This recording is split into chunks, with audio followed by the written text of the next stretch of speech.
Welcome to Books and Besties, the virtual book fair. Share this link with others and get ready for something awesome.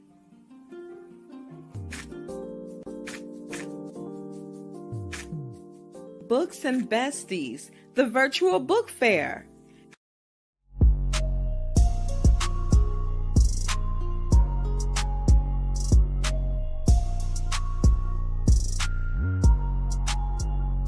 Good morning, everybody. Good morning, good afternoon, good evening, whatever time zone it is for you. Welcome to Books and Besties.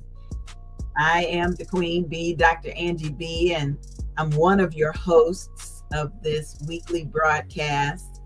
We bring you Books and Besties to introduce you to authors, entrepreneurs, community, and ministry leaders. And today we've got a nice little lineup of products and services and information we also want to introduce you to. So please like this episode, please share it, and please post your comments so that we know that there's something that we're doing that's reaching you, okay? Books and Besties comes on Saturdays at 11 a.m. Eastern Standard Time. And it's generally a 1.5 hour to 2 hour broadcast where different people come in and tell us about what they're doing. We like it when they all stick around so that they can meet one another. But either way, we hope that if you're not watching us live today, and today is June 14th, that if you're checking us out, then you may be watching the replay. So please put in hashtag replay and put in your city and state or your country that you're watching us from. And that way we'll know. Good morning, Yvonne John. Good morning. I can't wait for you to get on the show today. You should log on early so you can meet Linda Holloway. She is waiting to come on to say hi to everybody. And it would be great if the two of you met. You never know what God has planned. So just let us know. Listen, before we get started today, and I know we've got a lot on our plate today, I want to introduce you to a new service that some of you may need, or some of you may know someone who needs a resume writing service.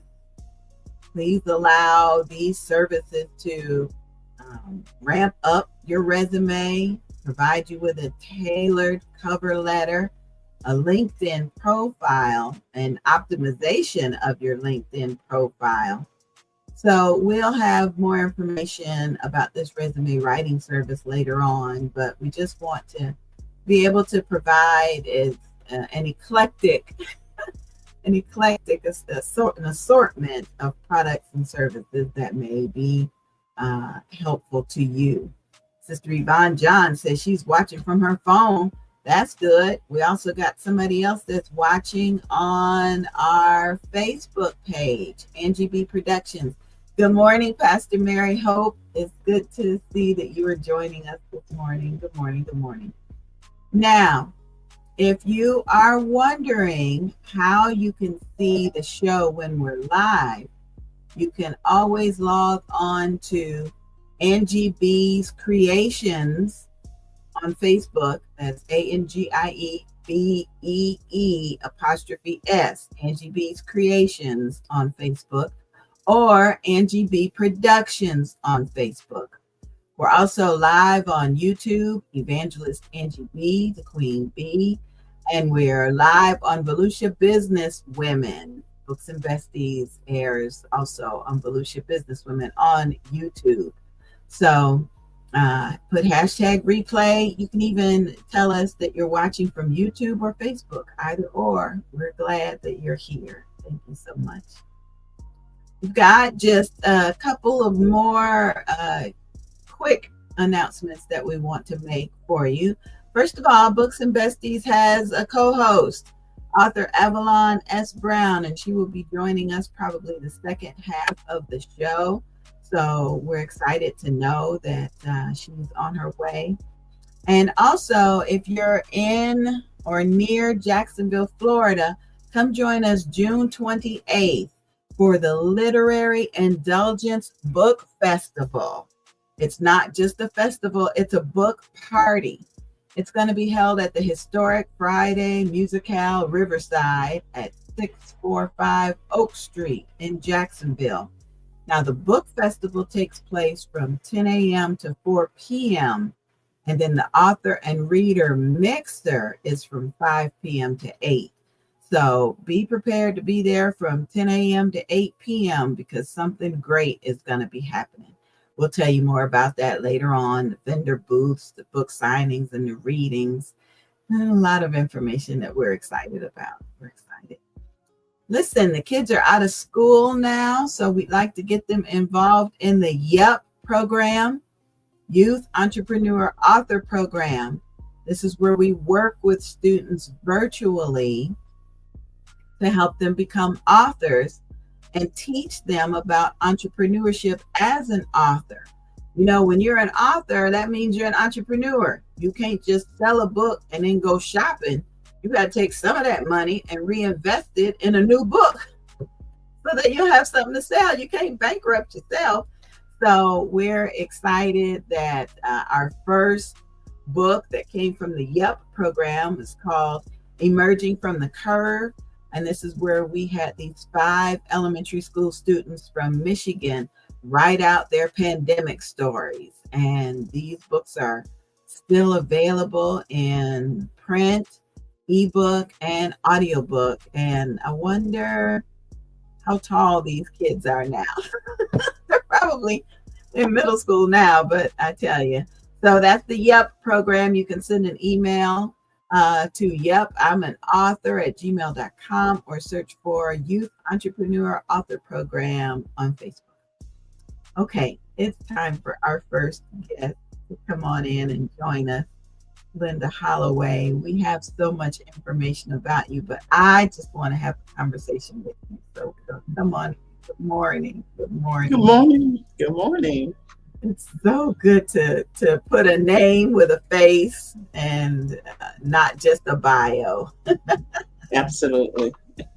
Please tell us a little bit about yourself, where you're from, and what keeps you busy during the day. Okay, I'm originally from the great state of Mississippi, Mount Bayou more specifically. I like to share that simply because it's an all-Black town. It's a historical town, so there's a lot of historical meaning behind that. And it was founded by 2 former enslaved individuals, Isaac Montgomery and Benjamin T. Green, July the 12th, 1887.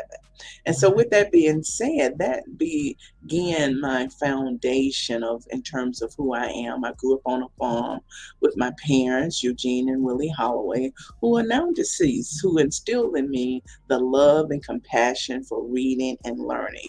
They had probably around a 7th or 8th grade education. I am first generation in terms of going to college, Alcorn State University, Jackson State University, and Mississippi State and UNC Chapel Hill for postdoctorate. What really keeps me going is just knowing that God has given me an assignment. And so that motivates me to get up every morning and try to complete that assignment, because we all gonna get to a point in our life where we, not to sound harsh or mean, where we terminate, where we'll leave. And so being able to leave that legacy and being able to just know when I get to the end of my journey that I have tried very hard to run a race and do those things that God has called me to do. So those are the things that really motivate me, stimulate me, encourage me to go on. And plus my tribe, my village, which is my family and my friends, they are the wind beneath my wing, because we cannot do this work alone. We shouldn't even try to do it alone. I don't try to do this show alone. Author Avalon is such a wonderful co-host and partner, and when she communicated with you that we wanted you on the show, she was like, look at her bio, it's got this and this and this and this and this. So we are so excited to have you, so excited.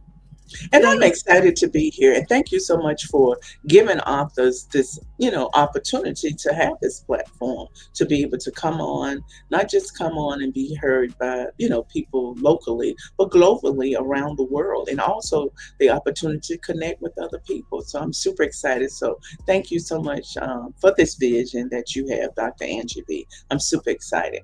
thank you, thank you, thank you. Okay, I want to, before we get going any further, I want to, how can people reach you? Through your website or email? Tell me They what's can best. reach me through email, Linda Holloway Speak at gmail.com. That's Linda Holloway Speak, which is all one word, at gmail.com. That's the best way to reach me. And the speak is singular. Does it have an It's S on singular. it? It's Okay. singular. It does not have an S on. It's an S at the beginning, but not at the end. So it's not Okay. grammatically correct. All right. I got you down at the, I got it down up under your name. That's wonderful. Wonderful. Okay. So you say you're from one place, but now you live in another place? Absolutely. I live in the great city of Montgomery, Alabama, where I teach at Alabama State University. Wow. Wow. I kind of just laid out my foundation. I didn't take the audience to where I'm currently is. So thank you so much for bringing that to my attention. So I'm at Alabama State University. Super excited about that. Okay. This may be off topic a little bit because I do want to Okay. get to your books, but can you, can you give me some idea of what college students are thinking about or concerned about, or what? I just turned 60, so I feel kind of apart from from our young people. But what can They're young adults and they're thinking about everything that is going on in the world because they're a social media generation. They grew up with the gadgets in their hands, so they're thinking about what's going on globally, what's going on locally, also their mental health. I do want to say that I teach graduate students, so there's a little difference between undergraduate and graduates, and I say that simply because these are usually individuals who have worked or who are working during the day and might have families. So their mindset and what might be grabbing their attention could be slightly different because you got to think about developmentally where they are in terms of their own life. They could be married, have children, also doing elder care, taking care of their parents. And so oh, they have the same concern yeah. as anyone else. Oftentimes we think, oh, they're young and they don't know. And so I'm glad that you actually brought that up because they do want to be seen and they do want to be heard because oftentimes say, oh, you're young, you don't understand because you didn't have to walk miles to school. And so being able to create that opportunity and that space to listen to their challenges is very great, and it's wonderful to be able to do that and to hear how these things are impacting them. Right. Because as authors, when we're leaving the legacy, they're going to be recipients of it. And so Absolutely. I always wonder, are we packaging things in an appealing way for the next generation to want it to and I'll back up just a little bit. Our agency is Angie BEE Productions, and not only do we produce this show, we produce audiobooks. We have a variety of narrators. We set it to background music, and we try to make it appealing for the next generation because for a while there, it seemed like they didn't want to pick up a book. They just, if they saw it on their Kindle, they might get through it. But we really started pushing the audiobooks to give them something that they could listen to, even if they didn't want to read it. So I appreciate you for sharing that with me because we definitely want the legacy to be received. We don't just want to Yeah.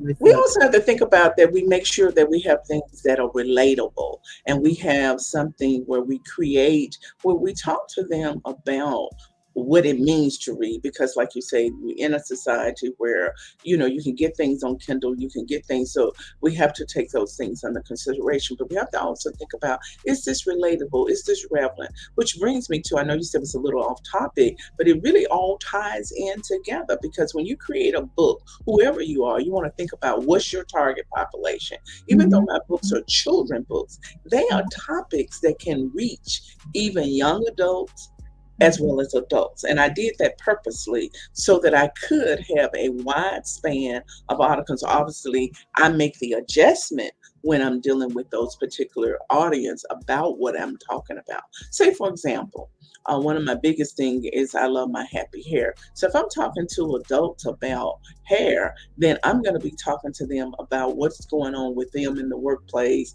how did their hair journey, what do they feel about their hair and things like that. I'm talking to young children. I'm talking to them. Do you like your hair? What it's like for that? So you're able to make those adjustments. Oftentimes we think bullying just happened on the playground, but bullying happen it happens in your workplace.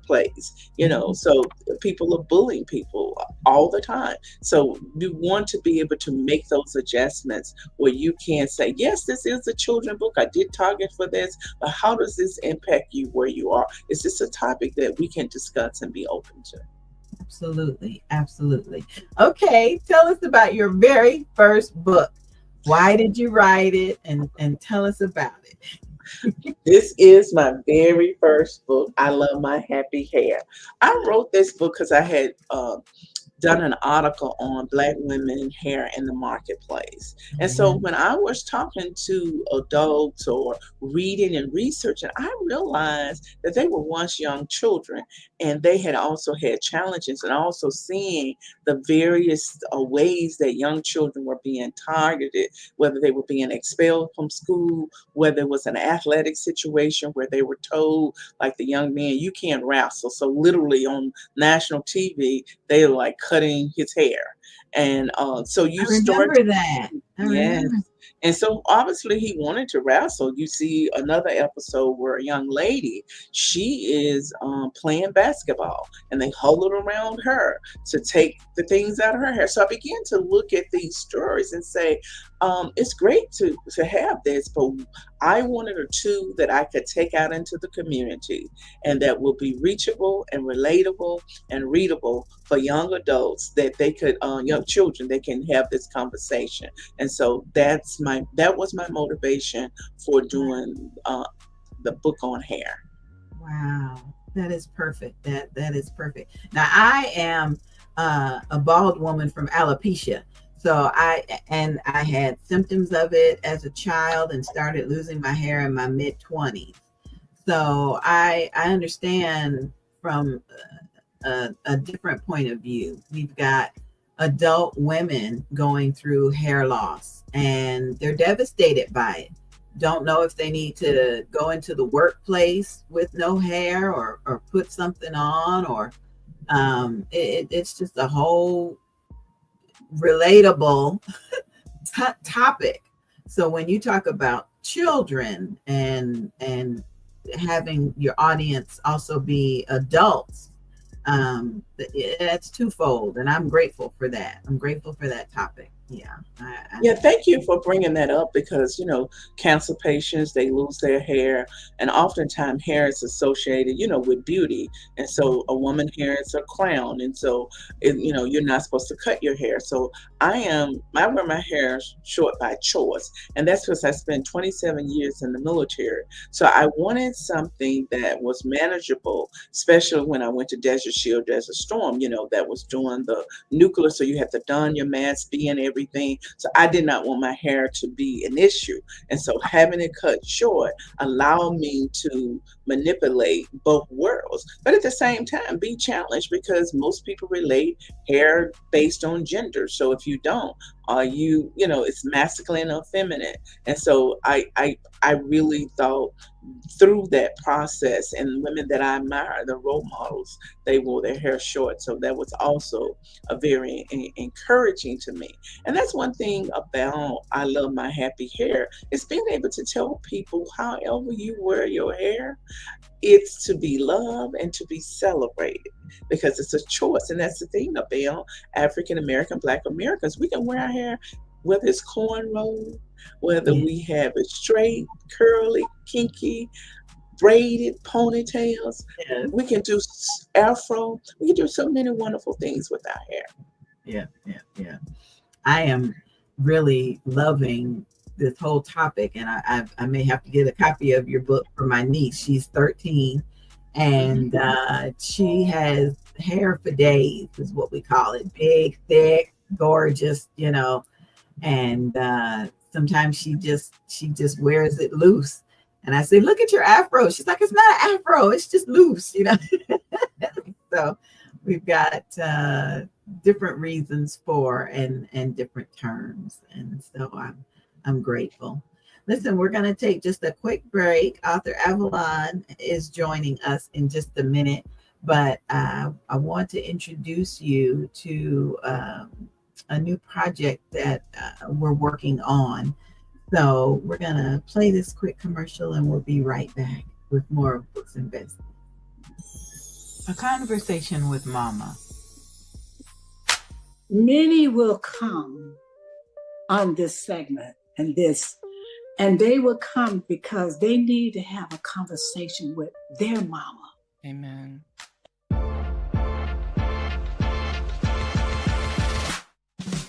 A Conversation with Mama is a series of episodes that discuss different topics that are important to you. Standing on God's Word and the Scripture as found in Proverbs 31:26. Now it's time for today's episode of A Conversation with Mama. Sundays at 3:00 p.m. Eastern Standard Time. Every woman has a room. Every story builds the house. Rooms inside her. An anthology. Rooms Inside Her will be a powerful anthology that explores the deeply personal, yet universally relatable stories of women from all walks of life. Purpose and impact is to celebrate the diverse voices of women and their experiences, regardless of background. Create a community of shared experiences, sparking conversations around identity, womanhood, healing, and triumph. Submission deadline is August 15th, 2025. Submission fee is $250. Send an email to sisterbatten@gmail.com, sisterbatten@gmail.com. Rooms Inside Her. We're excited about that anthology. We want your story in the book with us. So just contact us, sisterbatten@gmail.com, and you'll find out more information about that project, Rooms Inside Her. It's going to be so exciting to hear different topics from women as it relates to being a woman. I know I was talking with my firstborn. She's in her mid-30s, my firstborn, and she was asking me, Mom, tell me about hormones and hormone therapy. And I'm looking at her like, why are you asking? She said, Mom, are you on hormones? You're of a special age now. And I'm like, oh my God. Okay, well, we'll figure it out. She still thinks she's my mama. Anyhow, Avalon, come on in. It's good to see you. Good to see you. You too. How are you? I'm good. And we got Linda Holloway. I've been chatting with her, but I know you have her spectacular bio. Would you like to read her bio or just bring her back in for conversation? I saw something particular like I would like to ask her about. Okay, I'm bringing her in. Come on in, Sister Linda. This is Author Avalon, our co-host. And how Avalon are you? Well, hello. How are you? Good. I heard that you and Angie been chatting already. You might have mentioned it, but I was curious about this curriculum study guide for Kendrick Lamar. What is that about?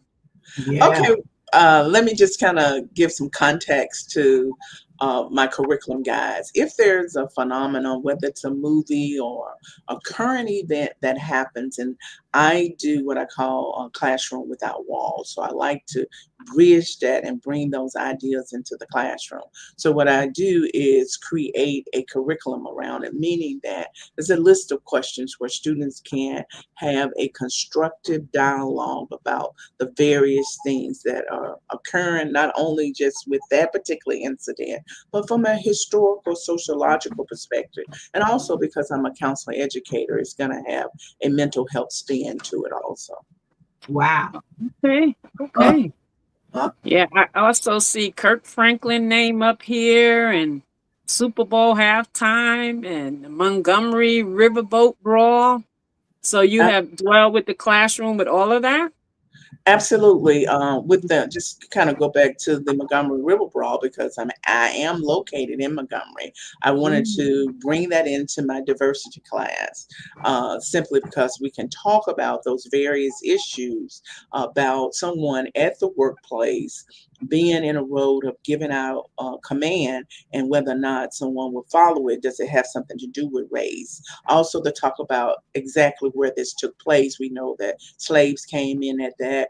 It also allowed us to talk about the Red Summer of 1919, because oftentimes people want to know, what is it about that Black folks can't swim? So we talk about that Black people can swim, but when they were in the pool, they put acid in the pool. And then we talked about how Mm. at one point swimming pools where you can go to the Y, but then they would drain the pools and then they became residential. And so that's didn't allow people Wow. to have that. And also to take a look at, there are several Black kids who have drowned. What is keeping us from having to deal with this in the various programs? So we try Mm. to bring in where the students understand what these meanings are. They're not just isolated, that these are challenges and events and topics that actually have been occurring for a while. So it allows us to talk about the various things, whether they look at various means and talk about what do these means mean, what is your understanding, how can you relate to this, what are some of the mental health challenges that this young man is probably facing, because if you notice, it was kind of like a one-on-one, and then there just a group of people attacked him. And this Yeah. is in broad daylight. So we find, and we're able to relate this to Trayvon Martin. He's walking alone. Maybe there's other people around. So we talk about a sense of collectivism, what that means in terms of the Black community. I am, therefore they were. How we operated in a sense of we-ness. Not that we are supporting violence, but you're bringing this on to someone, and we're here to protect. What does it mean to have people on a boat for that extended period of time of various ages that may have to use the bathroom, may have to take medicine? So we're covering a whole dynamic of things that they also are bringing in, and then we're able to talk about these critical incidents and what that means. And then when you think about Kirk Franklin, we're talking about fathers and Yeah. mothers. And so I taught a class on marriage and family. So we began to What talk about aspect? the Yeah. role of the father and what that Mhm. means, because oftentimes Black men are shown in a very negative light. So we get to highlight that Black men are in the home and maybe why they're not in the home and what those rules and regulations meant that they were not there. And so it covers a whole gamut. So we're not just focusing in on the negative or what the media is wanting them to see. They're getting it from an educational perspective Okay. of talking about what's the road of having a male in someone's life and the impact and the many different statements that he was able to stay in that. And if you should get someone in your counseling section who is going through this type of event, how would you deal with that? Right. Oh, Right. okay. Yeah, I was wondering about him because I was wondering what aspect was it his family life you were focusing on, or like some of the media, kind of portraying him as he got some mental issues going on. I was just curious what, direction you went in that with No, I Kirk took Franklin. 30 seconds things that he wrote, and I watch it over and over again. And I talk about it. I think we even have song in there. Papa was a Rolling Stone. Wherever he laid his head was his home. So what does that mean? What message are we saying? So that just to give you some kind of idea. When you think about Kendrick Lamar, I know that song was kind of seen as people said, this song. We're not coming from that perspective. We're coming from the perspective they are not like us. So what does that Right. mean to terms of us? Because we also had the movie when they see us. So we began to unpack this whole word of us and how they see us, because even in that movie, I did something with that also. And I love Ava DuVernay, and that whole word of us means something. And so Mm-hmm. they are not like us, meaning that when you are dealing with someone from a different cultural, ethnic background, Right. then Right. these are the kinds of things. So I know that it was, you know, like I said, done in that way, but we bring it more into an educational kind of a segment. And when he said, you know, turn the TV off, you know, Mm-hmm. what are the messages that we're getting from that? And they get a chance to discuss what that means, you know, like, you know, Right. I myself need to get off social media. Sometimes I need to turn it off for that. Or the revolution will not be televised. We go back to the guy who actually said the revolution would be televised. So they listen to that clip. They also listen to various things that Maya Angelou have said, and just kind of bring those things into play so they can understand the social psychological impact that this Mm-hmm. have.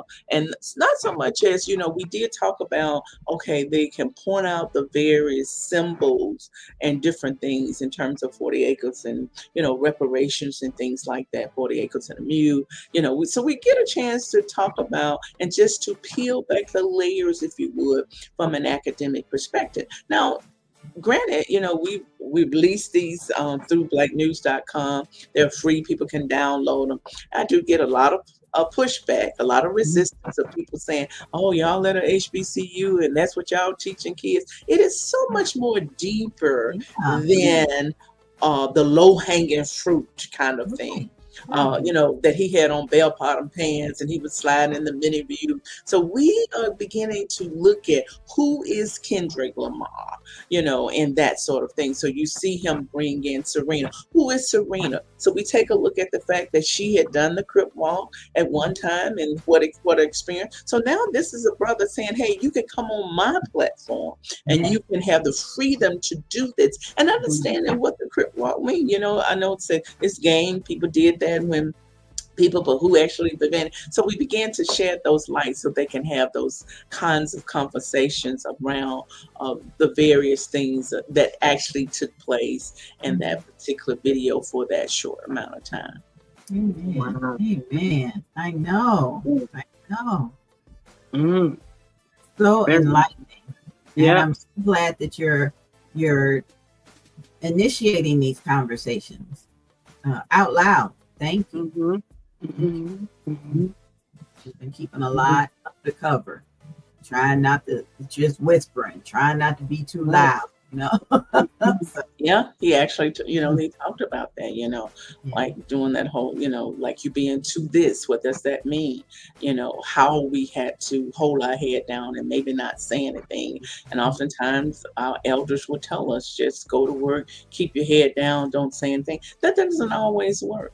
You know, Right. and that can cause stress, mental anxiety, you know, and so depression. Because what you know, you're packing something, it has to have some way to release itself. And if you would, you become emotionally constipated. So you Oh, need, and so at that point, if you're not, it might come out in a different way. But this is, you know, yeah. years and moments of someone doing microaggressions towards you, making you feel a certain kind of way. Right. They put on your neck. Yep. Mm-hmm. It's true. So you incorporate a lot of this teaching in your children books also? No, not necessarily. This is, you know, more adult focus for my class. But what I Okay. do, because my area, I like to have a passion for Black women and mental health and career. So that is what you see. It's an article or something that I wrote. And so then it came out as reference to that. So no, it's a Mm. little bit different from that. Like I have a book, A Little Miss Linda Goes to Counseling, just trying to talk about depression and talk about mental health with children. So it's not that's on the same, but I do have what I call LOLs, and those are learning out loud questions. So each book has that, where I get to ask them about various things about the book or the topic that I'm discussing. Nice. Nice. Yeah. Tell me more about Linda, that second book that you mentioned, Linda Goes to Counseling, you said? Little Miss Linda Goes to Counseling. This Yeah. is the second book. This is a book about a little girl who basically she has, the two-family household. Everything is going great. She's happy, no one expecting, but she's feeling really down.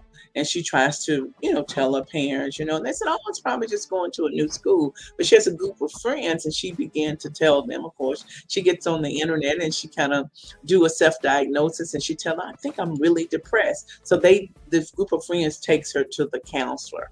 And as a result, she began to go through the process of healing, but she also reached out to other students about that and started, reaching out to other people and just telling them it's okay to seek counseling and this is what it's like. So kind of open up the door to talk about mental health and where do you go when this something is happening to you. And because not everybody may not have friends like little Miss Linda had friends that would take them to the school counselor and the school counselor's there. So it's kind of, generic, because we know that school counselors have a lot on their plates and they do a lot of different things and they may not necessarily deal with the psychological issues, but they have comprehensive programs. But it does open the conversations and begin to talk about what you're feeling, because most of the time you kind of like, oh, just, you'll feel better.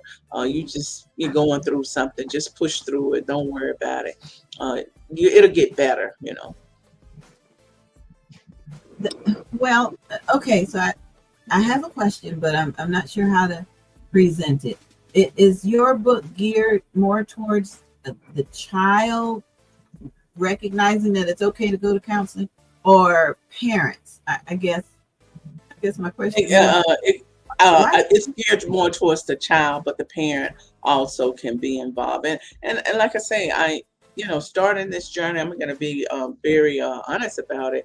I didn't come in thinking, oh, I want to be a children book author, so I did all the right things. So I've always taught adults, wrote from adults. So a lot of my adult books are not your lullaby books that you're going to tuck people into bed at night and they're going to be okay and sing that. So it's nothing magical. So it can definitely be for a parent to also begin to think about, to have that conversation if you were talking to parents. And that's one of the unique things I think about my books is because I am a counselor educator and they are books about various issues that deal with things that are happening to young people, that it can also be geared towards parents, educators, counselors, administrators, and things that are working with the students. But basically, it was wrote for that for a young child, for children. To answer your question, it's not mutually exclusive. If that helps. I see she also has a book on sickle cell, which is Angie's area. Tell me a little more about that. Is this something the child needs counseling for, or a child that really has sickle cell? Is it about a child with sickle cell? It's about a child who has sickle cell. What this is little Miss Linda has a friend. She doesn't know that her friend has sickle cell. And Sally has hid this because she doesn't want her friends to know about it. And one day she gets sick at school, and then Miss Little Linda goes to the hospital, and that's when she tells her that she has sickle cell. So she said, "Oh, that's why they call you, Sickle Sally." And so she begins to explain to her, about the various things. And so little Miss Linda said, well, we need to educate people on sickle cell. And so what happens at this point is little Miss Linda goes on a campaign to make people aware of the school about sickle cell. The National Sickle Cell Day is June 19th, which is, coming up, but most people don't, they're thinking about June 19th. And then also September is Sickle Cell Awareness Month. So this is a little girl who's being bullied, but her friend comes along and make aware of what is going on with sickle cell. Wow. I sit on the board of directors of a local sickle cell association, the Levi Long Sickle Cell Association. And I think the first thing that I learned was about the bullying that some students can receive, not just from their fellow classmates, but from the teachers. From It's just tragic. They talk about adults coming into the hospital and medical providers think they're drug seeking. Mhm. Just, the crises are just so devastating. So I'm gonna tag this episode to Levi Long Sickle Cell Association so she can reach out to you, because I know she would get a kick out of it. Yeah, I had a really good friend, Reverend James Gates, who made his transition on last year, who had sickle cell. So I met him when I was in the doctoral program at Mississippi State University. And he often talked about, just not people being aware. And that was one of the things he talked about, is when he would go in for pain or having a crisis, that how they treated him. It's like, oh, you just coming in here to get the pain medicine. And so it gave me Cox. I didn't walk in his mosques by any stretch of the imagination, but it did give me some idea of some of the challenges. And so that kind of motivated me, wanted to do something on bully, but also something on sickle cell. And so one of the things about Little Miss Linda series, if you would, is she'll talk about a topic, but she flips it. And what I mean about flipped is she turns it into something positive. And so she has the sickle cell, campaign. So you're going to see that throughout. Even with Happy Hair, she goes on this anti-hair bully campaign. Even with the counseling, she also talks about it and starts a podcast already, so she's bringing light to a particular subject. When you get to the one on rape, she does awareness on that. And I know that's a hard turn on the book cover, but oftentimes people talk about good touch, bad touch. When we think about Maya Angelou, Oprah Winfrey, all of these other women, they were young children and they literally was raped. Or Celine, who the black lady who was hung, and she ended up killing, her, I guess you can say, like her slave owner, and cutting him up into many pieces and putting them in the fire. She was young, when he started this, and of course, I think she does bore him children. You think about Sally Hemingway, most people don't think of her as a child, but she was a young lady, and because their bodies were not their own, so they were being these women were being raped. And so being able to normalize that term and know that this has been happening for years and this has been happening to young people. And so, but she does a program called STAR, and this is survivors talking about rape. So you will see this, so the book has the same pattern, same way with the diversity book is colorism, dark skin versus light skin. So she talks brown paper bag, She does a project called Pride. Bad Girls of Montgomery, she does go around. So each place that she goes to teach young people that they can do social justice. And, of course, and then we get into divorce and death. So my topics are centered around counseling. I did read something one time and I didn't quite see myself as that, but they enlightened me. One person said, I think she's more of a trauma writer. And I said, I never thought of myself as that. But no, you're a life writer. Every topic that you shared is a part of life, and you're giving us the coping skills to deal with it. And so I thank you for that. I thank you. I also thank you for keeping us safe and serving our country in the military. Thank you so much for that. Thank you. This has been an honor. Is that so much? I know. With the help of the good Lord, I guess honestly say that. I do want to say this on my email. I think we need to probably make that S small and not large. I don't know if it will be case sensitive. Okay. I will correct that right quick. And then I want you to meet our next guest before you leave. Jordan Jojo is here, and he's gonna come in and tell us about himself. And I hope you can stick around long enough to say hi to him. Absolutely. Good morning, Mr. Johnson. Good morning. Good morning. How y'all doing today? Good. Morning. Nice to meet y'all. Did you hear some of the topics of Linda Holloway's books? Yeah, I did, and it sounded really interesting. I don't. It's funny. I hear people try to pigeonhole certain writers, and calling them like trauma writers. Like you said, it's life. It's happened. It's things Mhm. that actually happen, and so I want to say thank you, Linda, for being brave enough to tell those stories. Mhm. Thank you, Georgia. Appreciate it. It's an honor to meet you. Likewise, And thank so, you. Linda, before we transition over to Mr. Johnson, was there anything else that you wanted us to know about your books? I know that you won several awards, but give us some final thoughts about your book series. Of course, I wanted you to know where you can purchase them. They on many online platforms, particularly, Amazon. I want people to know that these are books that are very educational, that you can sit down with your children and have a conversation. And I wrote them in such a way that they can be lighthearted. And one of the things I have in all of my books is a treasure hunt. So, say, for example, the sickle cell book, which is near and dear to my heart. There are sickle cells throughout the book that the kids get to, kind of locate so they can have that. And also I have what I call LOLs, and those are learning out loud questions that you have that you can pick and choose and have those conversations. So I want people to know that the books are relatable, they're reachable, and they're readable, and that you can enjoy sitting down with your children and having a conversation around these various topics. Nice. Nice. Thank you so much. Thank you so much. Thank you.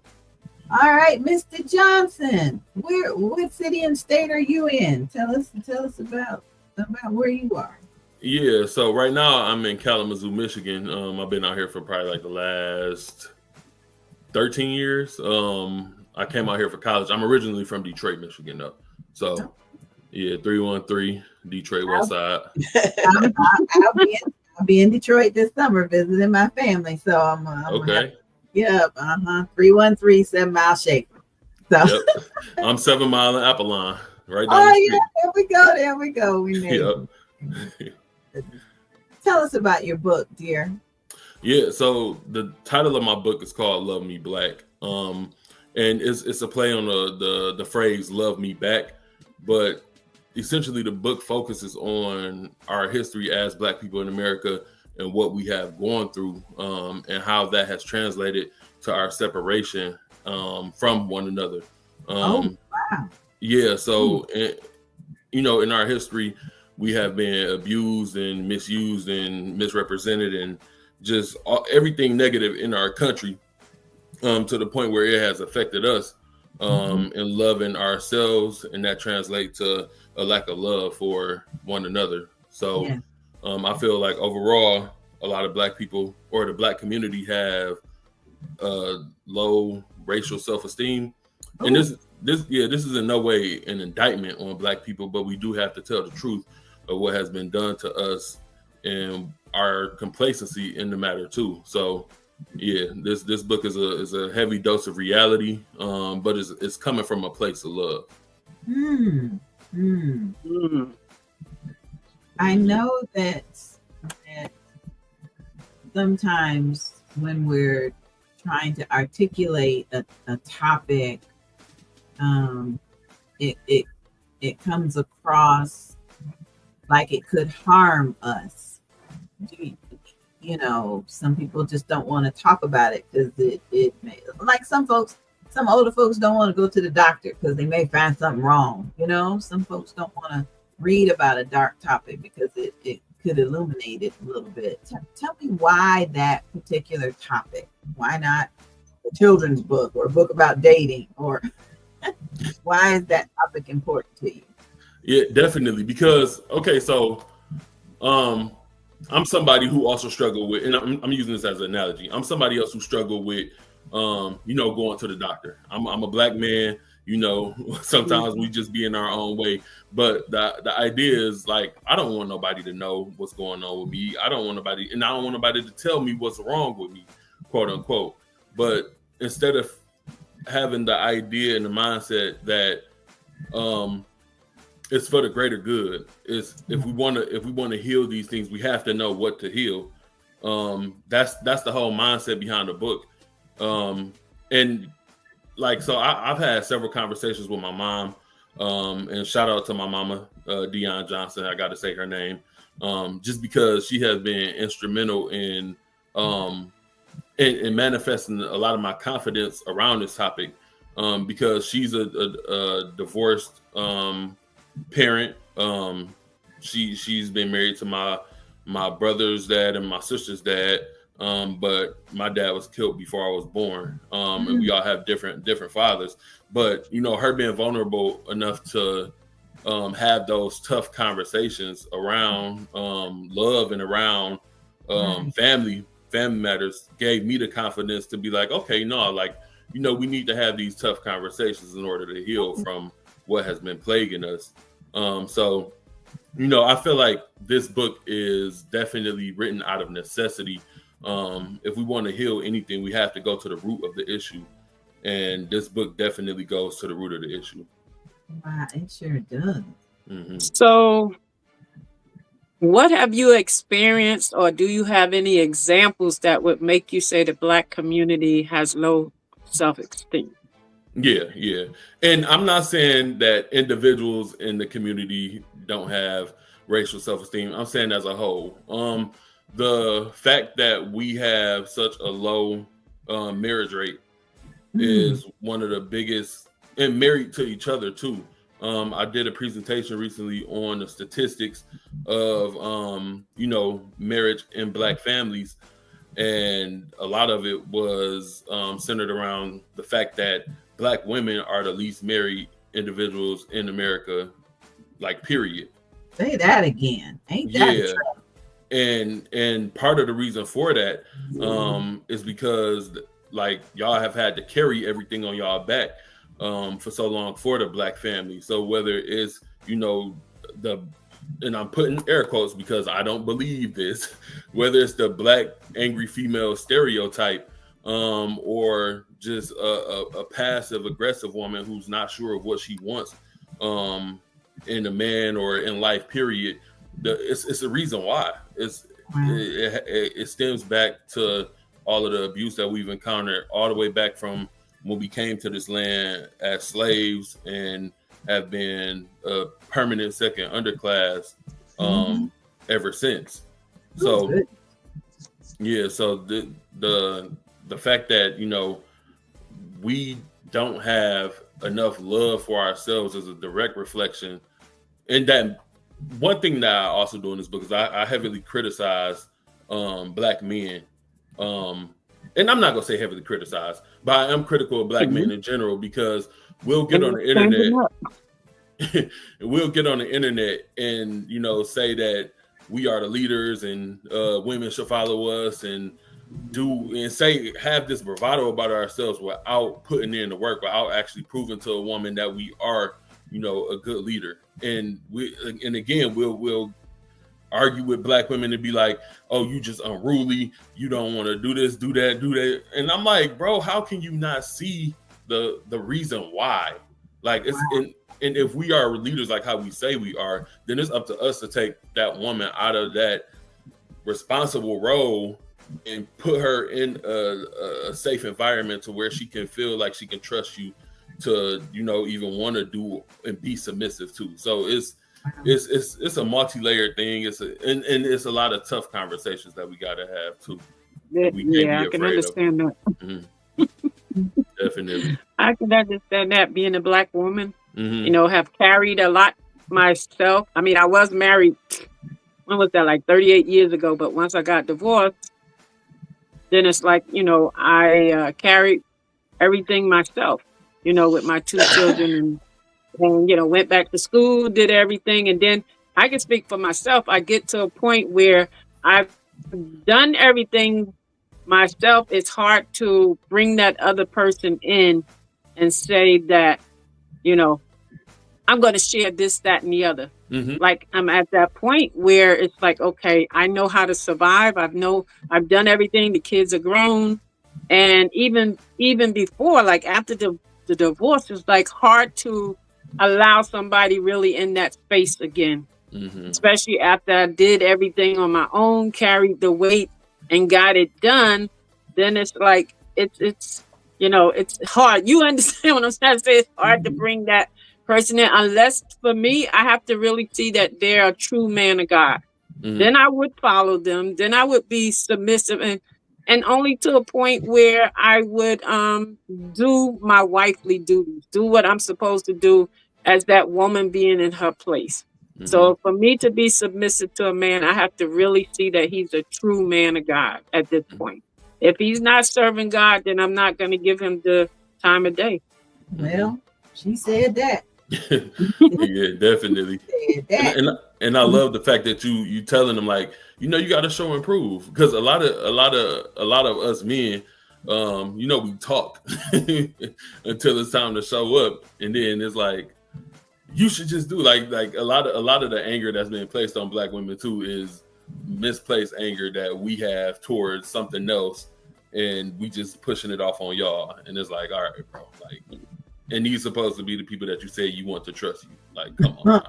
And I see it in the young girls. I mean, I have young granddaughters, 28, 21, and to see the guys like expect so much of them at that age, or like kind of want to be their boss. But for me, looking at them, you're not in a place to be their boss. Why you need to boss them around?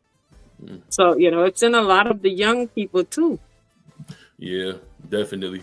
Yeah, it's definitely not a concerted effort or an intentional effort to want to be partners with somebody. To be partners means that y'all share and hold equal value in a relationship. Not that you're the boss. You can be the leader, but a leader needs support, and the counterpart to a leader is the follower. But that follower is just as equal in value and respect. Right. So yeah. Oh my God. Oh, go ahead, Linda. You can jump in. I wasn't sure. I want to commend you for a topic that has been around for a long time. And I like the idea that you said, love me Black. And for me, from a psychological counseling perspective, it's what does it mean, and this is rhetorical, to love in the Blackness. And I think for me, when I think about it, one of the questions I used to ask guys when I was dating was like, who taught you how to love? And even myself, and I realized no one really set me down and told me, maybe that's something I saw on TV. And I think that, so I really commend you. And what does it mean to love a Black man? Like I was listening to Ms. Brown, and she was saying in the space that she's in, what does it mean to love someone who has taken care, and for you to come alongside of her and to be able to do that? It's going to look different than, I'm going to come in and I'm going to, take over everything and you got to put my name on the deed. No, you got to be being able to be a partnership with her. But she's at a different stage in life. And I think that's what we're missing is like, I know for me, no one taught me how to love. So I really like that, how you're saying, love me Black, not something else, but what does it mean to love a Black person? Yeah, definitely. So in particular for a Black man, to love a Black man, you need to instill, or you need to hold him accountable. You need to be able to tell him the tough things like, look, I love you and I rely on you, but I need you to step up to the plate. A man needs purpose. A man needs to be useful in his life. Otherwise, it's chaos. And a lot of times, we as Black men don't have a particular use or a particular purpose in our lives, and we feel that so much so inside of ourselves that we start to, dish out anger and chaos towards anywhere. So a Black woman is a perfect counterbalance to that, as long as she holding that man accountable. Now, to love a Black woman is to provide her with safety and security and tenderness, to help her live in her divine feminine energy. It don't just, especially given our very particular history, it don't just happen. Like, a lot of people just come out the gate and have these expectations. A woman needs to hold the man accountable like nobody else can. And then the man needs to provide that love and safety and security, so that she can be that feminine, have that feminine energy. I tell you, I admire you because, and I'm not going to talk about you, but you don't look like you're old enough to have experience, much less to be able to talk about it and write a book about it. So I admire you, baby, because I appreciate it. yeah. I'm 31. I'm married. Me and my wife been together since we were 21. So we coming up on our 10-year anniversary. And like, I've been able to witness other people's stories. And when you said like nobody ever taught me how to love for real, that's one of the issues. I wasn't taught how to love directly. I was taught how to love because I seen the results of what everything else, or I've seen the results of every other experience that didn't involve love and just flipped it around. I seen the deficits that existed in every situation that I witnessed, whether it was my brother and he got 4 baby mamas and 5 kids, or I got another brother who had a baby when he was real young and having sex prematurely, and that ended up bad, and he got another baby mama too, and just and then again with my own mother situation, although she sought to be a wife and was married, the dudes that she chose weren't men. And so I had to look at those situations, and everybody talk about manhood or womanhood or love and all of these things without proper definitions and accountability. So I had to look at everything that didn't exist in those situations, flip it on his opposite side, and analyzing like, okay, this was missing out of this situation, this was missing out of this situation, and piece it all together, and I came up with love. So Praise God. And I like the idea you talked about, loving yourself. So that's another thing, because we as Black people, if you don't have the certain nose or the certain features, you're kind of like, you're not attractive. So you kind of walk in the world like that. And then when I was at school, they was like, it's 7 men to 1 woman, and if you don't get anybody then, so everybody's you're kind of putting yourself, or maybe lowering your values, or doing or compromising on things, or even going home. Oftentimes people wouldn't ask me, like how I'm doing. They would ask me, when you gonna get married? When you gonna have kids? And so you carry this with you. Or even sometimes now people will want to like my life is not full. Like sometimes friends would say, okay, what are you doing today? I said, I got a podcast. I'm so excited about it. I'm doing this. And it's like, all you do is work. But then just value me as a person, because maybe everybody won't get married. Everybody won't produce kids. And sometimes you walk around and you're thinking like some of the people who have it. So to me, that's Black love. That's holding space for me and not making me feel inadequate. Because now if I didn't have the parents or people around me, then I will feel like I'm less than. And maybe I need to get with somebody just so I can have a man. Then I'm listening to the song, having half a man is better than having no man at all. And so, so these things are playing in your head, and it's like you need to be with someone. So I think the conversation has to go there, because we're not taught to love ourselves and to respect ourselves. And so definitely. That reminds me of the conversation that me and my wife always talk about, and this is how Black girls are socialized. And then when she talks about that experience, I talk about the Black male being socialized. So from y'all perspective, y'all like need to have somebody, and from a Black man perspective, we need to experience everybody. And the reality of the situation is that I think the truth lies somewhere in the middle.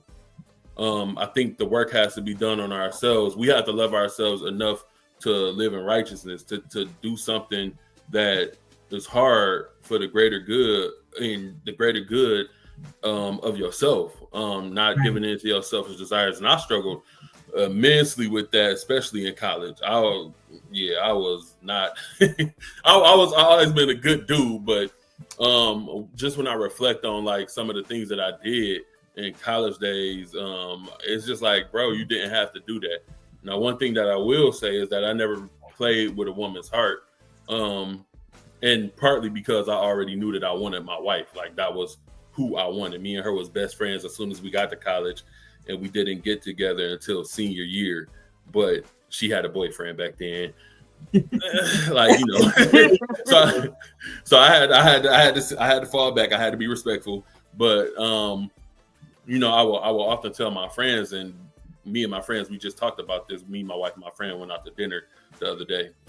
And he told her, like, bro, he told my wife, like, JoJo has been plotting on you, like, for the longest. Like, he knew that he wanted you. Like, every other girl he would talk to, he'd be like, nah, I'm not serious with them or whatever, because, you know, Tia or whatever.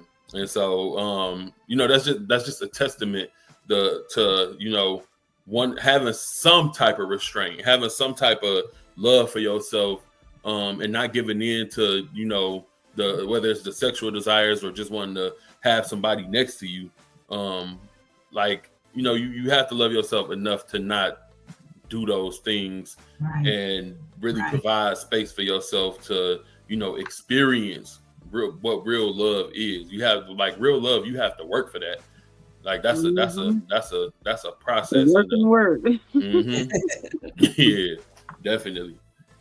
I'm going to bring in our next guest, Yvonne John, because she is enjoying the conversation, and I just want to bring her in so she can just, if she has any questions, we're going to talk to her. But I just want to bring her in. She's enjoying the conversation, Yvonne. Hi. Hi, how are you?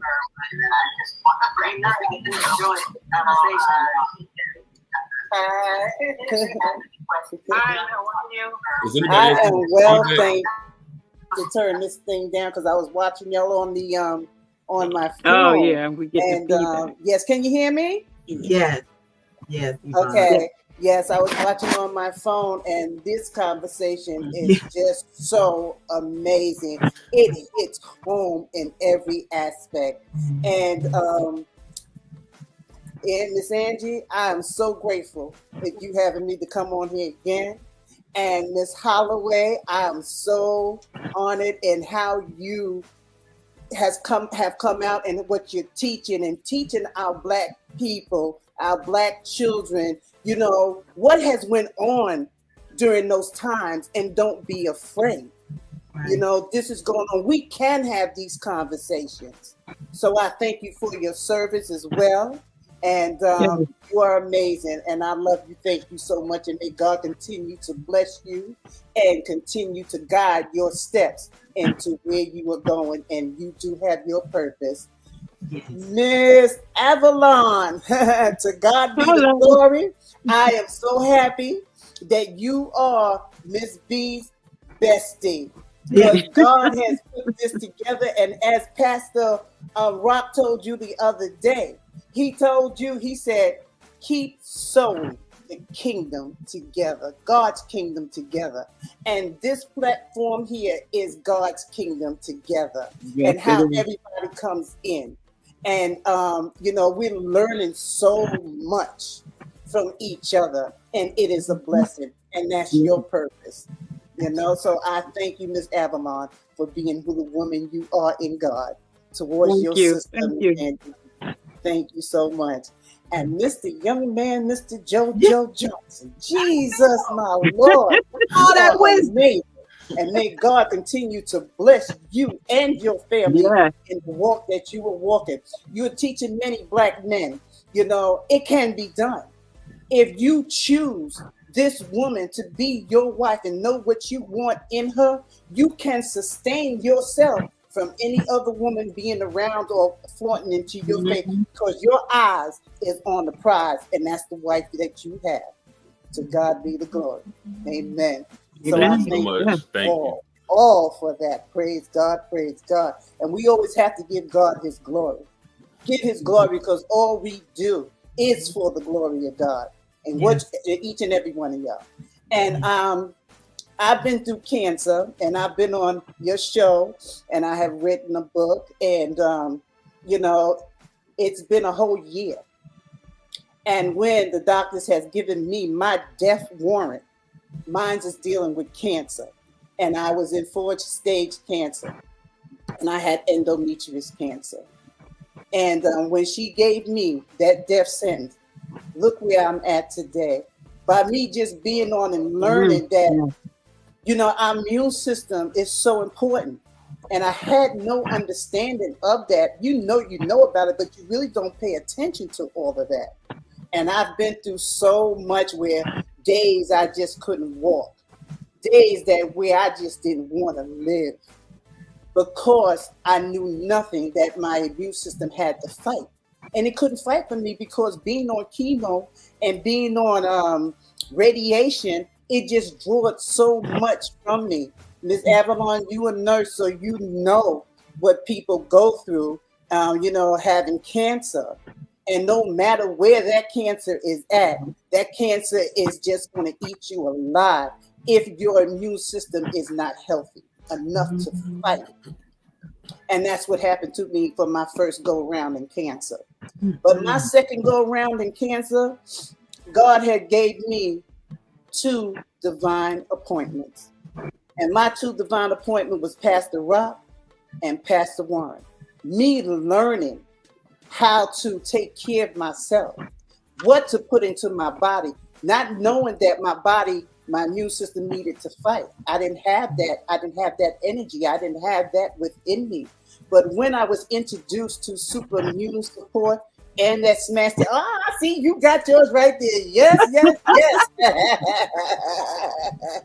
Yes, Lord. Yes, you have yours right there. And it's just so important, because without that, I wouldn't be here today to tell y'all this story, to tell y'all this fight that I've been through and what God has done for me. He let me live for a reason. And that reason was to tell my story. That's my purpose for God, and giving him the glory in what he has done for me and the people he has put into my life. Sister Yvonne, I think about... For some reason I can't hear you. Oh, okay. I don't know. Let me see. Oh. You got headphones, Sister Yvonne? Headphones? Yeah. Oh, let me see. Jesus. Sister Linda, when I think about the goodness of God, I think about you being active duty. Okay, you know what? Okay. When I think about the goodness of God, I think about you being active duty. Okay, you know what? I can hear. When I think about the goodness of God, I think about you being active duty. Okay, you know what? Miss Yvonne, grab some headphones. That will help. I'm not sure what's going on with my where I can't hear you. I don't know what happened. Okay. But Sister Linda, when I think about the goodness of the Lord, can you hear me? You serving in the military during a time of war, and you're here to not only tell us about it, but to tell us about your books and the way you're able to educate. You know, I've talked to people who went off to war and didn't want to have anything to do with giving back. They were just so focused on what they were missing out on or what they did not get that they didn't have a testimony to share. And so, Sister Linda, I appreciate you for sharing your testimony. Mm-hmm. And still being able to pour into others. That is incredible. Yeah. Thank you for that. Thank you. Appreciate that. And I think this is a testament of my parents and their wisdom, who, like I said, I grew up on a farm. So whenever I always think about, as a young child, I reflect on those stories. At the time, I was not always fond of those different things that my parents would do, but they would have us to pick peas and butter beans in these big foot tubs. And I'm like, we don't need all this. And they would invite other people to come over, or even sometimes people would come over to our house and they would have kids in the car. And then my parents would say, you all go out there and get them a watermelon. And in my young mind, I would say, well, then they let the kids get out and go and get it. But later on, I realized that they were able to plant and sow a seed. Right. And they were not thinking just of themselves. They were thinking of a community. And so that has always stayed with me. Like if we ate, then everybody else can eat. And they would often tell people, you can come out to the house and pick. And, of course, things are different now. People have to kind of safeguard their garden because, back then, it was, and they would always get more. And I was thinking, how can we get rid of all of this corn and peas? It just kept going. And I think because God knew that they was going to share with other people. That's the way I see it now. Because I would literally, as a child, I was like, can these peas and butter beans stop growing? And they would say, get out there and pick the corn. I was like, how many more stop, how much is going to keep bearing, Right. And so that's what I think about in terms of giving and doing. That's when I started the 1,000 book giveaway campaign. And I actually told them, see, you're going to give away 1,000 books. I didn't know how I was going to do it. I didn't have the funds. I didn't have the resources, but I knew that God had told me to do it. And so it has happened, and I've been able to do it. And sometimes when I would go to an event, people would say, oh, do I owe you? Is there going to be something? They just could not believe that I was giving the product away, for the children to have a book. Nice. I love it. I love it. Mm. Jojo. Yes, I'll give him action. Oh, go ahead, Avalon. Go ahead. Well, no, I see that he's a certified life coach. So do you have your own business with that? Or, where you coach the Black men Well, in the community? Yeah, so I'm a certified life coach. I have a couple of clients starting off small. I just got certified this past December, so still starting off small. Okay. But I definitely mentor young Black men in the community. I work at Western Michigan University, where I'm a navigation specialist, and essentially that's a life coach, just employed through a university. So my responsibility as a navigation specialist is to provide students with all of the resources, services, and coaching that they need to succeed in a higher ed educational system and life after. So I talk to Black men every day. I'm also on the board of the Kalamazoo Black Male Alliance here in Kalamazoo, Michigan, of course. And part of our function as an organization is to mentor young Black men. So I've spoken at young men's leadership development conferences and a host of other different events. And one of my main staple events is the Black Male Summit that I host every year in Kalamazoo, Michigan. Yeah. Oh, Nice. Great. go sowing your seeds. Yeah. I appreciate it. Yeah, and I'm somebody who believe not saying that money is not important, but my main focus is impact. I want to be able to impact the youth and not fake stuff either. Like I get to the nitty and gritty with them. I love talking about myself in terms of where I have failed and where I have fallen short as a man, because I don't want to just get up on my soapbox and just talk at people. Like, I want to talk with people, and I want to let them know, like, bro, I'm human too. Like, I've, fallen short multiple times, and I still fall short sometimes, but I'm man enough to admit that, and I'm man enough to correct it. Amen. Amen. Amen.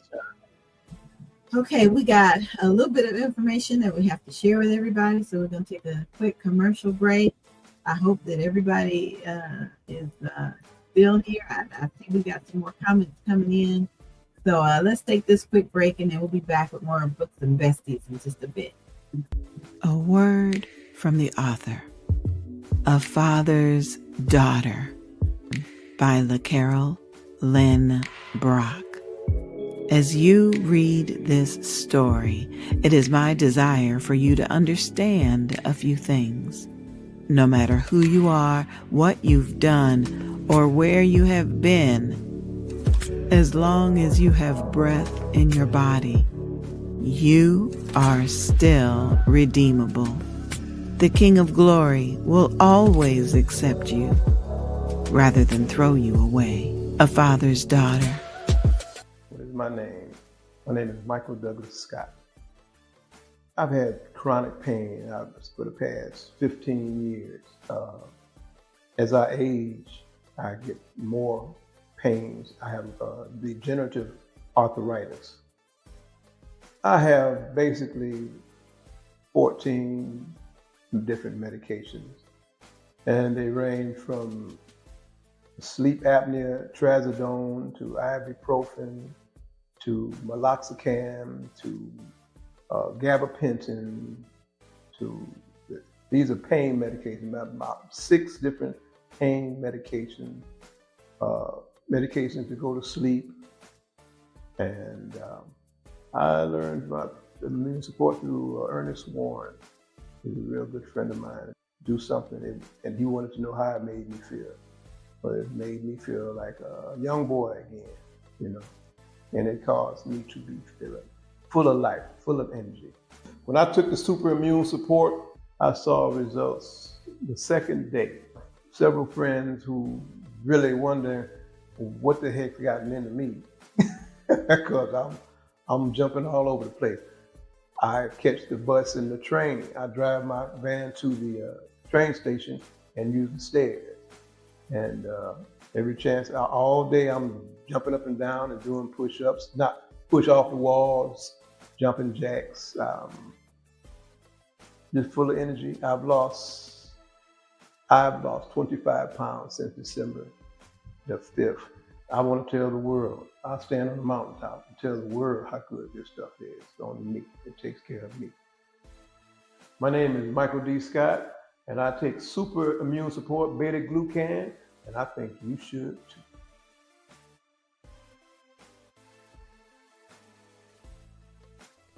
If you or someone you know needs help coping with depression, anxiety, or PTSD, overcoming low self-esteem, or managing major life transitions,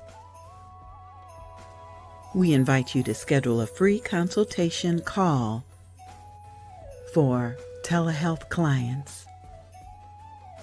Shekinah Downs, licensed clinical social worker, is now accepting new telehealth clients. In the office, too. Schedule a free consultation by calling 386-385-4483. That's 386-385-4483. In the brand new Daytona Beach office as well. 50 to 60-minute individual therapy sessions and a variety of insurance plans are accepted. Couples therapy and coaching is coming soon. We invite you to log on to cjaqis.com. Schedule a free consultation by calling 386-385-4483. That's 386-385-4483. Mental health awareness is very important. We want to be able to share our experiences and our challenges with mental health so that we can be helpful to others. And so I'm grateful for Shekinah Downs, who is making her virtual telehealth, mental health counseling available for everyone else. Thank you so much. Thank you. Thank you. Okay, Miss Yvonne, let me bring you in. Let me see. Can you hear me now, dear? Yes, I hear you. Okay, that's wonderful. Wonderful. Avalon back in and Linda back in. And Jojo, when you're ready to come back in, just wave at me. Let me know. Oh, there you are. Okay. So, Sister Yvonne, Yes. I appreciate you for thanking everybody. That was beautiful because today's collection of stories is just so powerful. So Yeah. powerful. Yes. Avalon, Yes. did you have any other questions for our guests? Yvonne didn't tell us about her book. She said she wrote a book now. Oh, Yeah, Lord. remember? Yes, I did. I told you about the book that I wrote. It was called My Journey Through Cancer, and Okay. what I went through, and how tough and rough it was, not knowing what to do with myself and what to expect from the chemo and what to expect from the radiation that I, got through the first round of cancer, and how sick I was, and how I told you that I just didn't want to live because the pain was just so excruciating, and you didn't know what to do. All the drugs that they have given to you, it's just like you're just on a high, but nothing is really hitting the root of the pain for you. But when the second go around, when I learned about super immune support and the smash T, that's when, there you go, sister. That's right. And it's working for you, isn't it? DFCmarketplace.com. There you go. That's right. And that's what gave me the relief in dealing with the second time around with cancer.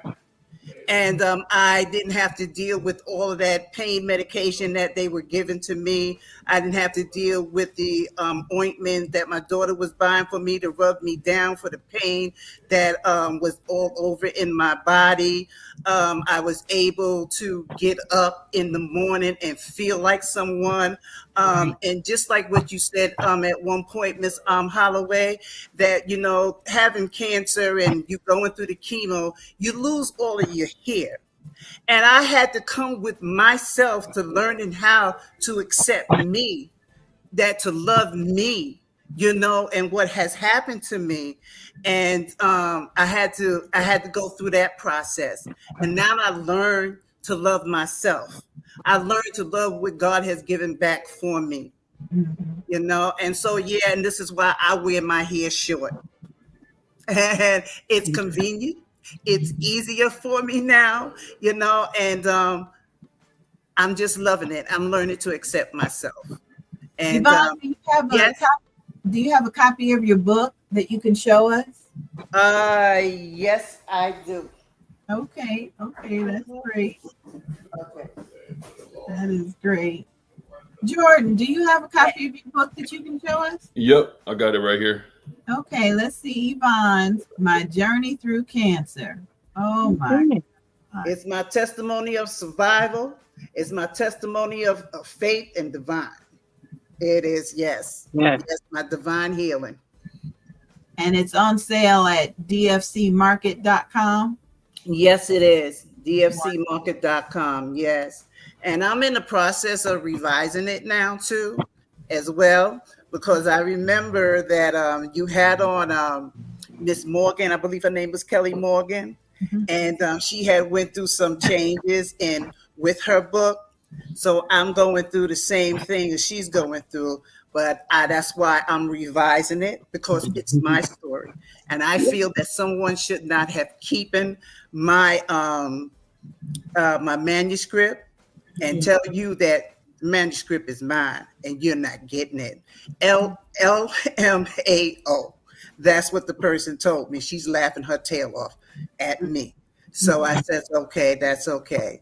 But God is good. So that's why I'm revising it, and I'm learning how. I finished it already, but I'm just going over it, to edit out things that, just checking it out. And soon that will be back on the market. It's called My Journey Through the Valley of Cancer. How deep down in the valley I was, and what God has done to me.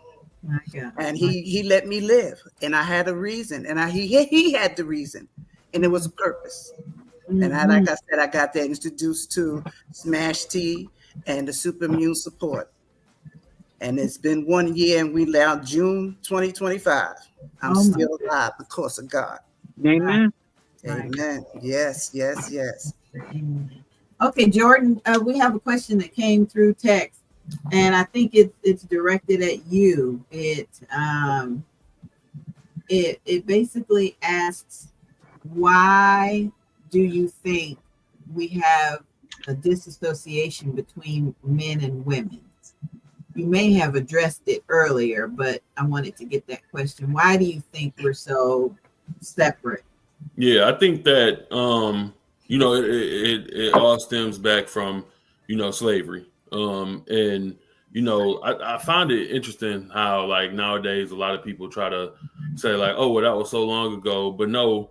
In the principle of Sankofa, which is a African practice, you have to learn from the past in order to move forward.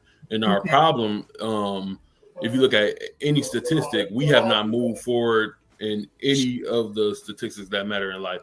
So whether it's marriage, whether it's financial status, we have not reached back and acknowledged what have happened in the past in order to progress forward. So I think that, to answer that question, my book really, analyzes what happened in our past as slaves and everything since up until now.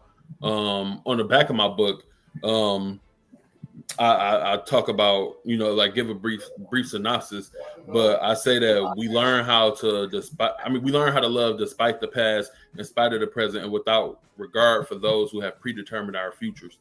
The part where I say without regard for those who have predetermined our futures has to do with the oppression that we face and how they have already prescribed us to be permanent second class citizens so long ago, but we don't have to regard that, we don't have to accept that.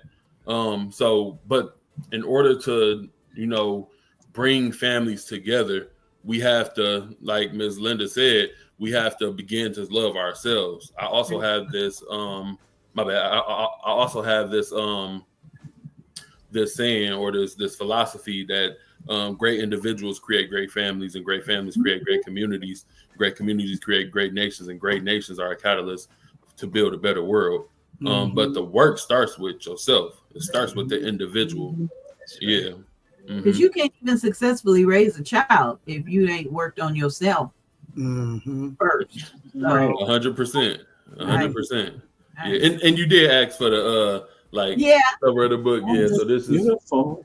Yeah. It's a collage of Black couples that I've had the luxury and experience of, witnessing their love. And it means a lot to me, because when I was I did everything myself. I curated the cover, I wrote the whole book myself, every single piece of it. And some people may look at it and be like, oh, well, it's not marketable. But the more I played those ideas in my head of what others will say, the more I realized that the originality and authenticity is just that much more important. If I'm trying to break cycles, then what I'm saying, I have to do something that's never been done before, and trust in myself. I came up with this. Amen. It's beautiful. Where can the audience get that book? Yeah, definitely. So it's on Amazon.com. You just type in "Love Me Black" by Jordan Johnson, and it'll pop up at the top. Okay. Yeah, and then my website is coming soon. We are still working on it, but it will be lovemeblack.co. CO. Yeah, so that'll be up soon. Hopefully sooner rather than later. Okay. Jordan, I have a question. Do you have any companion with this book? Say that one more time. A companion guide or something with your book? So this is, Love Me Black is the overarching theme. The iteration that this book is, it's the first one, and it's Black Love Restored. And it's basically, it's operating off the principle of Sankofa. We can't restore anything. We can't move forward until we acknowledge the past. So in the book, I break down a bunch of different, from past to present to how we can build a better future. But I do plan on writing other iterations of the book, focusing on companionship, dating, and marriage life, and also how to build communities, how to work on yourself as an individual. So definitely other iterations of Love Me Black is coming in the future.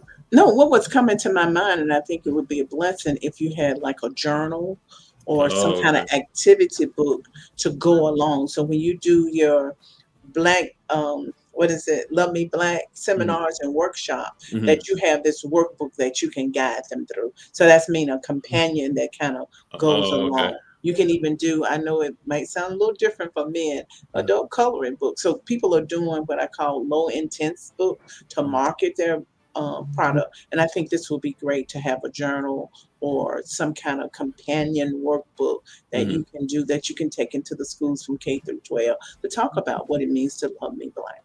And ask those questions like, what does Sankofa mean? You know, looking back, and what are some things in your life as you look back that you need to do? Because what you want to do is kind of decolonize Black love. Because you look at the colonialism, we came in partnership, not one up, one down. We came in terms of, you know, I win, you win, but we got into this competitive mode, this Western culture, comparing and contrast, you know, and it has changed the dynamics of what we as African see as the role in terms of a family. Definitely. Yeah, we look at the white man too much in America, and you know, we say that that's the enemy, but then we try to become him so much, and it's like, nah, we gotta break that. And you can do that when you get offline, and you can pay me later. When you get your workbook together. No, I love that idea, and I thank you so much for sharing that. Yeah. Oh my goodness. Let me do one thing. Our next guest has arrived, Terry B. Jones, and we're going to bring her in just a little bit. But Avalon, I want you to talk about this service that we're introducing. Resume writing service. Yeah, this is Mr. Kihende. Yes. So he has a resume writing service that he's starting, and we're promoting that for him. All his information is on his flyer. And so this is someone that we just met. So we're going to be promoting him every week from now on. If you're interested, you can get the information from the flyer. Can you see that? His information is going across the screen.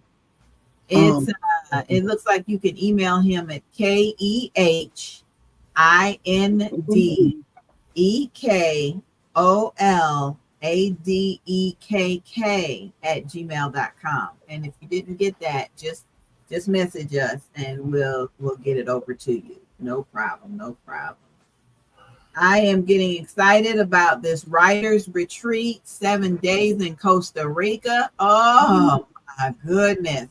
August 13th through the 19th.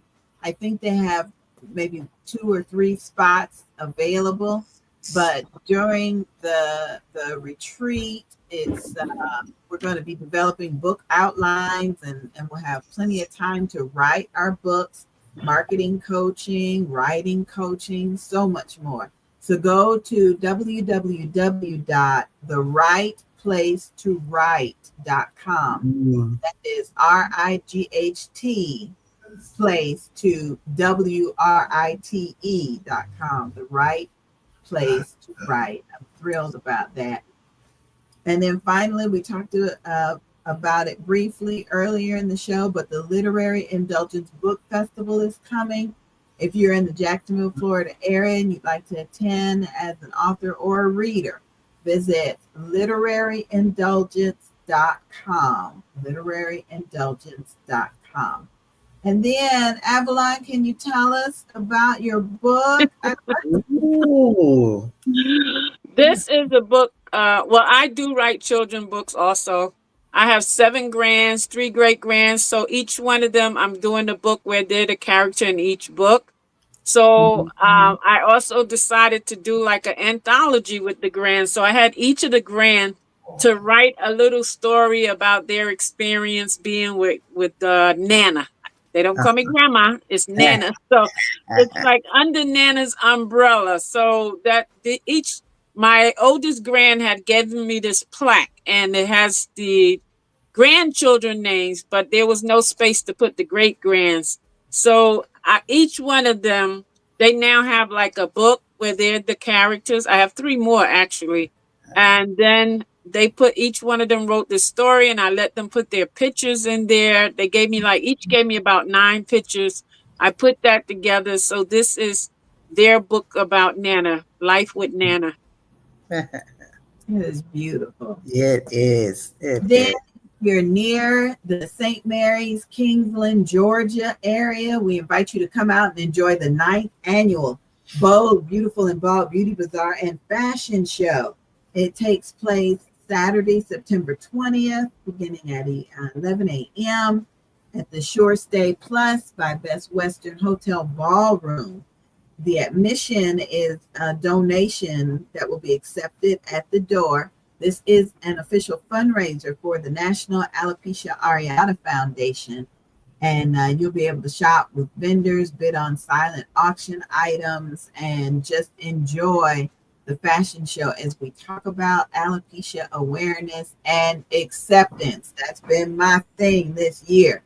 You're going to have to accept me the way God has me right now. Amen. That's right. I'll come with my eyebrows painted on. Sometimes I'll come with lipstick. Sometimes I won't. But I'm still bringing you something from the Lord. So you. That's right. That's right. That's right. I agree. Yeah, that's my big thing. So let's bring in author Terry B. Jones. I have to call her Minister Jones. Hello, my dear. It's good to have you back. Hi. Hi. Good to have What's you. going on? We just enjoying today's conversation. Yes, we are. And Yvonne, JoJo. So tell us about you, Terry. Where are you and what are you excited about today? Well, hello, everyone. I'm so excited about hanging out with books and besties. Dr. Angie B, you are the queen for sure. All right, let's give it up. That's right. Couldn't do it without Avalon. Yeah, and her partner in crime, Author Avalon Brown. Yeah. But before I get started, I just have a simple question, okay? And the question is, when you first published your book, were you so excited to go look at your KDB sales monthly report to find out that you had 0 sales? How did that feel? Not good, right? Now, if that's your problem, you are in the right place, because I am an author of 20 books. And in the next few minutes, I'm going to share with you how to turn that problem into purpose to generate passive income. And of course, when I was here the last time, I shared with you all my 7-layer recipe. I told y'all I'm from New Orleans, and you know everything is about food, fun, and fellowship in New Orleans, right? So I got to put some kind of way, some food up in this situation. And so definitely I want to share with you the concept here that I created. Not only do I have the 7-layer recipe checklist, but I also have in a concept called the story-based activity book. And Linda kind of touched on that a tad when she was talking to JoJo, about having a framework, to accompany the book that he has. Okay. Mm-hmm. And so this storybook, a story-based activity book, is for creative entrepreneurs, authors, and educators that want to turn their stories into interactive experiences that create visibility, generate leads, and produce passive income. Who's ready for that? Who's ready to know about how to implement this concept, right? And definitely you want to use this concept to basically take your book to a whole new level of connection, creativity, and of course we want that cash flow, right? Absolutely. And so we publish our book so that we can have another stream of income, right?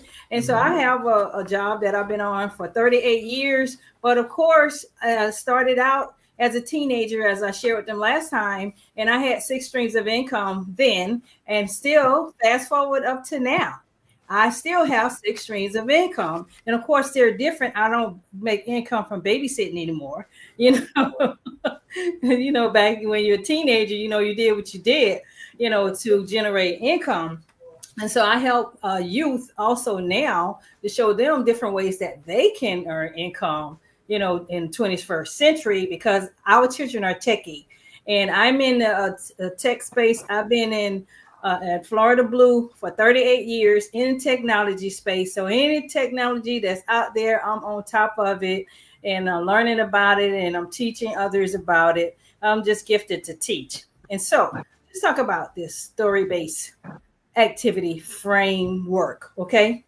And so the framework is basically just a method of transforming your story, okay? There's a storyline to your books, right? There's a message that you want the people to walk away with. You want them to have some type of transformation, okay?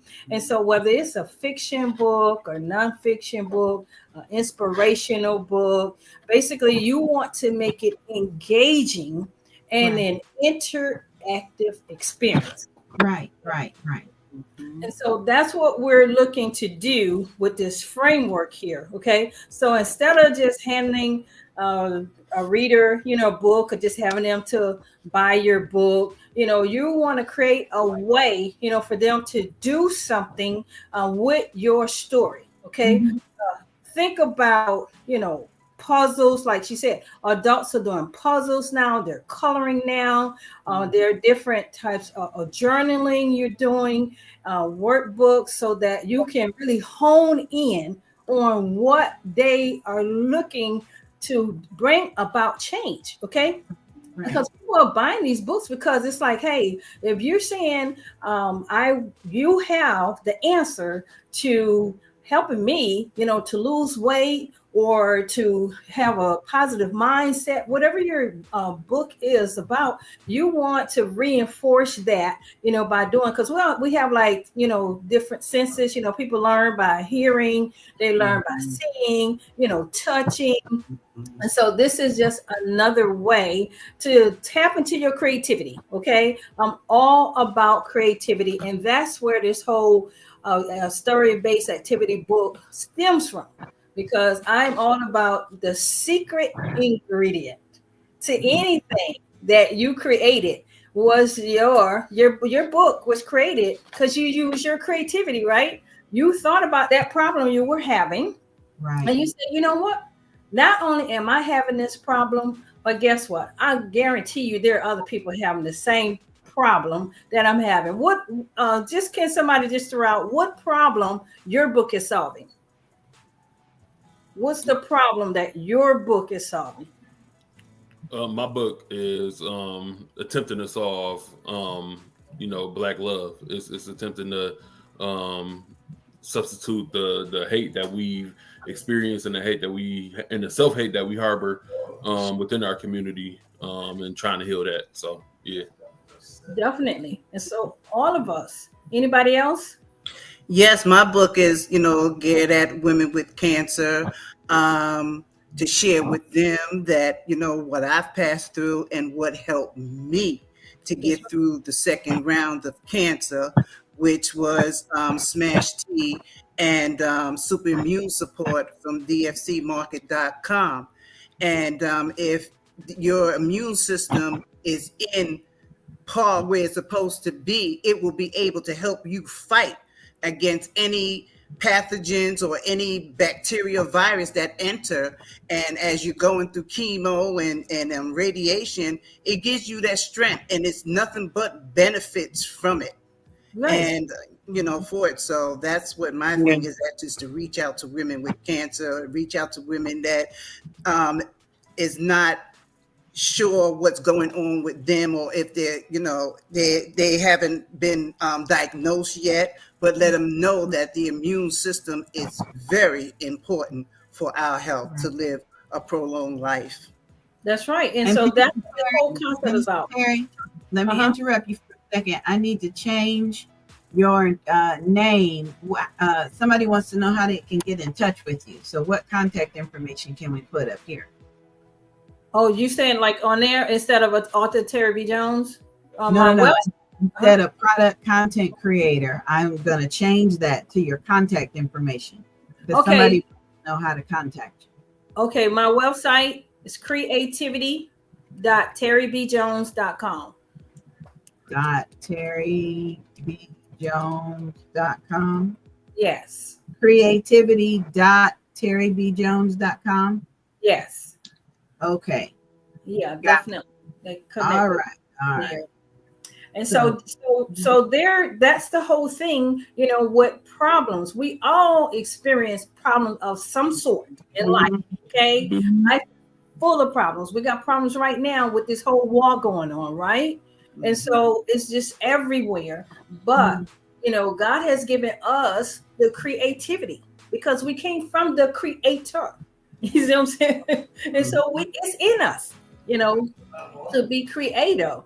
And so definitely we want to tap into that creativity. We don't want to, basically we want to hear, that, hey, everything that I have given you to do, I've done it. Because that's what Jesus said. Everything that my daddy wanted me to do while I was down here, I did it. Okay. And that's what we want to be able to say, because like she said, Yvonne said, there are women, they're scared. They're in an unfamiliar place. They have no idea like what's next, what to expect. And so definitely, your book is going to be able to help them, ease the pain, kind of take away the anxiety and all of those different feelings, that they may harbor and then have a sense of, there is hope. Right. We all want to have hope, for the good. Right. Terry, I gotta interrupt you one more time, please. Linda, we have a question for you. It says, how do you feel as a veteran? How do you feel about today's activities around the president's birthday, using the military in celebration of his birthday? And you don't have to answer that, but how do you feel about it? I really don't know enough about. I'll refrain from answering any political thing right now. No, that's fine. Because I do work for a state institution. Oh yeah. Hey, I know, right? Yes. But that's an excellent question that I don't want to minimize, the question being asked. I understand. And that's what I replied to the text. I said, we may not get to that question. The show's over at 1, but I'll see if I can squeeze it in. So understood. Yeah. All right, Terry, I'm sorry. I will try not to interrupt you anymore. It's all good. We are here for each other, right? That's right. Yeah. And so my question is, why should you consider implementing this story-based activity book concept? Okay. Now I want to reflect back on the fact that, when you went and look at yourself, I've had that to happen. Have we looked at our stats and saw what? No, 0 sales this month. I need to do something. Okay. Because we're in the business, to get this book in the hands of those who need it. Okay. Who desire it. And we know they need this information. Okay. And so definitely we want to think about that. And so, especially the fact that we don't spend, it depends on who published your book or how you went about it. But we spent money. We spent money to get this book created. We had to create the covers. We had to get editing done, graphics, all of the above. Okay. And it took of your time. Time cannot be gotten back. Once your time is used, for a particular thing, you cannot get that back. Okay. And so we want to redeem the time. Okay. We want to make sure that, this was, a good investment. And it's not only just for me, but it's also, for someone else. Because the greatest commandment, when Jesus was asked, what's the greatest commandment? He said is to love the Lord with all your heart, mind, soul, and strength, and to love your neighbor as yourself. Okay. And so this is all about the love of God, loving God to the point where you obey him and do those things that he has purposed you to do. Okay. And so when you do that, now you're able to show love to others, show them that you care. Right. About what they're dealing with, what they're going through, the problems that they're having, and utilizing your God-given creativity, to get those products and services to the people that God has for you. I have a set of people that I'm going to connect with. You have a set of people. All of us have sets of people that we're to impact, while we're here on this earth. And of course, being an author, definitely is one way. And like JoJo was talking about people, criticizing his book or whatever, baby, if you heard from God, that's it. That's right. I don't let people move me. I've been that way from a child. You know what I'm saying? Because you'll be all over the place, and not only you'll be all over the place, but you'll never accomplish anything. You'll never get anything done because nothing is 100%. If you think about it, even when God created man and woman in the garden, he said, all this stuff in here you can partake of, but that piece right there, you can't. So it was never 100% of anything, okay, from the beginning. And so we should be okay with the fact that everybody is not going to, gravitate to what we're doing. Okay. We just need to hone in on those who we know, is going to benefit, from the thing that God has given us to do. Okay. And so, Terry, I got to interrupt you one more time. I'm sorry, Yvonne. Yes. Question for you. You said that the super immune support and the smash tea was for women. They want to know, do they have the products for men as well? Oh, yes, they do. Tell them to go on dfcmarket.com and they will find supplies for men and for themselves as well as women. Yes. And then they want to know, what exactly is the smash tea? They understand that super immune support is a little capsule, but what is smash tea? Well, smash tea is just like it's, hold on, let me show you. Okay. It comes in powder form and comes in a bag like this. It's powder form, and you pour about half of it into your cup, and you use some hot water, and just wait for it to cool off, and you drink it. It has a acquired taste, but I like the acquired taste because I know what it does for me.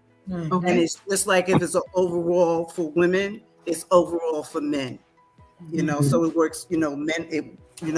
This works for the women. Overall health for the women, and the smash tea for men works for the overall health for men. Okay. So that's what it's about. Okay. It's herbal.